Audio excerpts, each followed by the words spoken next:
Hey guys, this is Captain Frugal reporting for duty for the top and bottom comic books of the week. And this week I'm doing August 24th of 2022.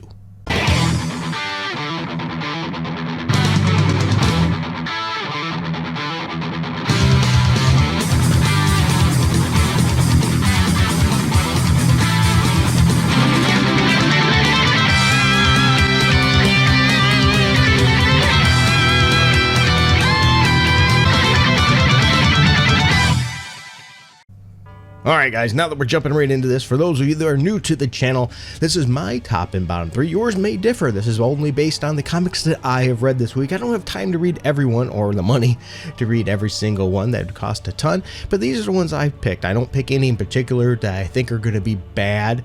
I pick based on what I think could be potentially good or I want to read. This week I read only 8. Usually I read a little bit more than that, but this week was just 8. But I will say it was a surprisingly strong week.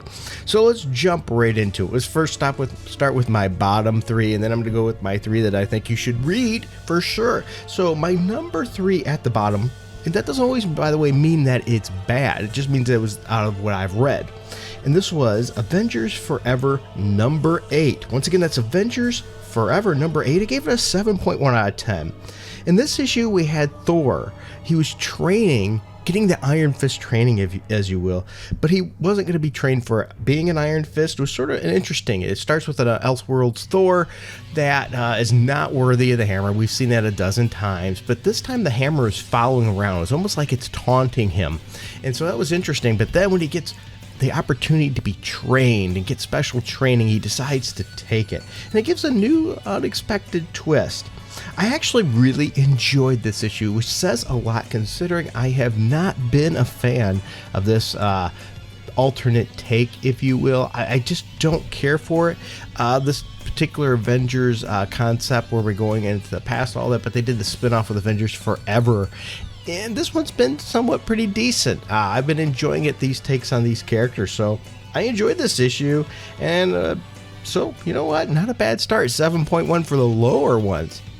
All right, my number 2, so it has a lower score than the previous one, was Shang Chi and the 10 Rings number 2, or Shang Chi, whatever you want to pronounce it as, and the 10 Rings number 2. I gave this a 7.05. Once again, that's a 7.05 out of 10. A good story, but it was really predictable. I mean, you just knew what was going to happen on this one, but the art was also solid, and if you're a big Shang Chi fan, you really might want to try this one. I wish they wouldn't keep rebooting the series. It seems like they do a storyline and then they reboot and start again. I think Shang-Chi deserves his own long-term series. I think this is just sort of an excuse that when the movie popularity of the character fizzles out, or if he can't keep it up in the comic books, they can just say, well, it was only a mini-series. But I don't think is fair to the character. Marvel, if you want to have any guts, if you want to have any true care about representation other than a marketing ploy, actually make these ongoing series. Yeah, give the character a chance, for goodness sakes. It would be wonderful to see. All right, in my bottom of the barrel, and this is one you probably could skip, and that's Spider-Gwen, the Gwenverse mini-series, number 5 of 5. Now, let me tell you something here. This is the final issue of the series. I gave it a 7 out of 10, by the way. Yeah, believe it or not, this one actually made a 7 out of 10. This is the final issue of the series, and to be honest, you could skip issue 1 through 4 and just read this issue if you're a Spider-Gwen fan and be okay. Yeah, you could skip the other ones. They weren't that good. This is actually the best issue of the series. It really wasn't anything special, but it was the best issue of the miniseries. This miniseries as a whole, I would skip. I wouldn't even buy it in a trade. But this issue was passable. This was the best one of the series. 7 out of 10. All right, before I move on, I just want to take a moment to thank these people. Without these people, this video would not be possible, as well as many of my others. I consider these people producers of the channel. They help continuously support the channel. You want to help support this channel too? Like, subscribe, hit that notification bell. If you want to help even more, we have a Patreon, a subscribe star, or even a one-time donation. We need to get these views up. The better we get these views up, the easier it makes me to review stuff, because it helps me out with the algorithm, helps this get seen, and also companies have contacted me, hey, if you can get your views up, we would be more than happy to send you more products to review. instead of having to pay for them out of my own pocket all the time, which would be nice for some not comics, and different things like a lot of the product reviews, things I have to pay for out of pocket. I'm not going to say everything. I'll tell you when I don't have to. I always want to make sure that's upfront and honest. But it can get pretty expensive. So your support greatly helps this channel. It would not be possible without you. So if you like comic books, gear, music stuff, tech stuff, hey, this might just be in games. By the way, don't forget games. This might be the channel for you. All right, all things nerd, let's jump back into the top now, shall we? Since the shilling is done. My number 3 for the top. These are the ones that I think that are definitely probably worth a good checkout. Is Amazing Spider-Man number 8. I gave it a 7.9. Yeah, think about it. I don't give 8s are hardly ever hit in this channel. Amazing Spider-Man number 8, 7.9. How did Spider-Man know, though, that these new gadgets? That's one question I have. This question rises in my head when I read this issue. Norman has created a Spider-Man suit with some new gadgets, and it ends up that the Vulture attacked Spider-Man last issue, left Spider-Man in a beaten mess, and Spider-Man is in big trouble. His web shooters are broken. He finds a way to save himself from a long fall, which is really cool, by the way. I really appreciated that, using Peter Parker's brains rather than just bronze, one of the things that makes Spider-Man an interesting character. But he was in big trouble. He contacted Norman and had to get a new Spider-Man suit. But when he got the new Spider-Man suit, he automatically knew all these gadgets and how they worked, which didn't make a lot of sense. But still, it was fun. I'll give it that. I like this issue. I really like the more menacing take on the Vulture. They gave him motivation, which was actually nice. And you know what? It had really good Spider-Man banter in it. Yeah, I like the banter in this issue. One thing with Spider-Man, you need good Spider-Man banter. Not too crazy quirky. It has to have that, just those puns just have to land right. They can't be too silly. That's one of the things I didn't like about the Dan Slott run. He went overboard with the silliness, and it just made him sound stupid rather than a smart guy that's a wisecracker. But Peter Parker is the wise smart cracker here. It was a fun issue. I don't think you can go wrong right now with this series. I still don't know where it's going to go. I'm not a big fan of this jump into the future. We don't know what happened in the past kind of thing. But you know what? It's been a fun ride, and it's been interesting. You might want to check it out. All right, my next issue was Young Justice Targets number 3. I gave this, you ready? An 8 out of 10. Yeah, this book continues to have solid art that matches the cartoon style. So if you like the cartoon of Young Justice, you should be checking this series out, by the way. If you don't, I suggest that you maybe check it out. If you like this series and you haven't been watching the cartoon, you might like the cartoon as well. I can't say I watched the last season yet of the cartoon. I can't judge that, but previous ones I've somewhat enjoyed. It's a good story in this series, and the series continues to have good pacing. It really is a good mini-series. So if you're looking for a mini-series to pick up and read, Young Justice Targets. This is definitely probably one to check out. Once again, 8 out of 10 for issue number 3. And my number 1, the one that I think you should be reading, is another mini-series. Yeah, now when I say mini, it's a pretty long-going mini-series. It's a 12-issue run mini-series, but it's on issue number 11, so it's almost done. It's drawing to a close, and that's Task Force Z number 11. I gave this, you ready, an 8.3 out of 10. The book continues to have solid art all the way through the series.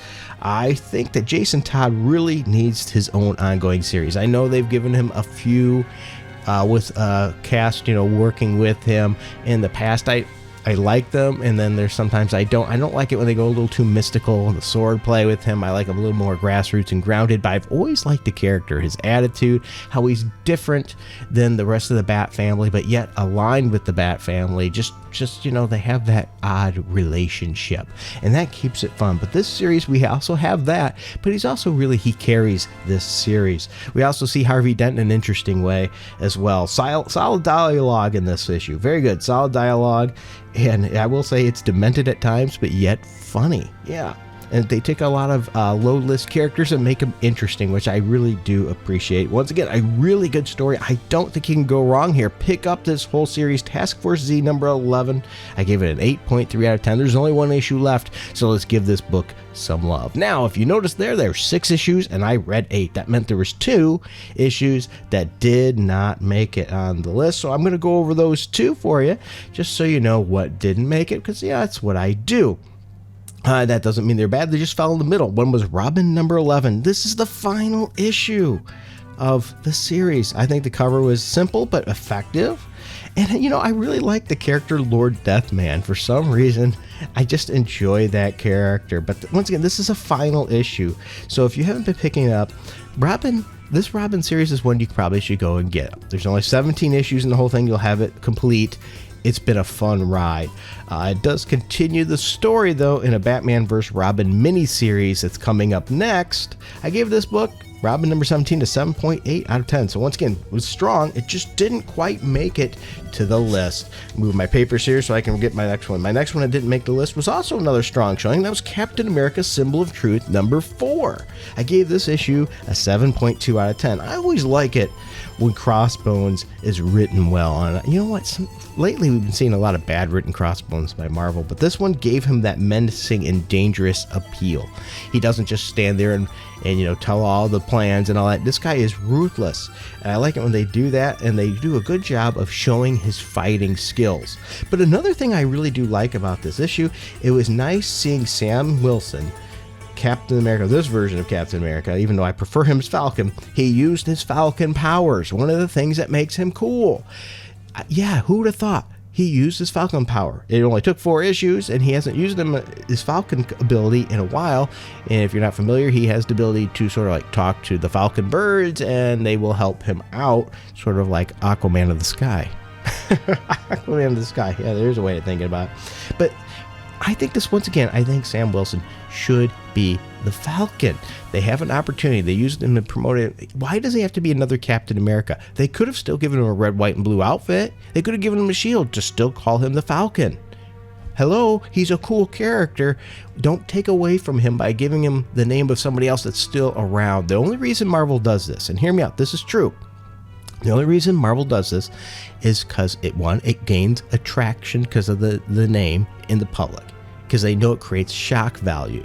So they do that. They love doing shock value marketing. But number 2, it's lazy marketing because they know by using the Captain America name, they're going to at least get some fan base where they wouldn't with the Falcon as much. But once again, the Falcon has been more popular than ever. Utilize this to springboard the character. This is a problem with the comic book industry today. They're not willing to take the time to really grow characters much unless they can get shock value promotion with them, or use their minority status or whatever for shock value promotion, which shouldn't be. It should be normal. They've had minority characters for ages, but they know it's the popular trend. If they can't ride that popular trend, they're not doing it. Now, let's be honest, all the comic book series have been doing that for years. I mean, that's why we got Dazzler, for example, because of the disco craze. But that's all they've been doing. They don't do anything unless it's for shock value. They're missing out on opportunities to truly create and build new wonderful characters. Sam is not a new character. Sam Wilson has been around for a long time. He's a great character. He's ran with Captain America. He's held his own. He's proven that he's a good character.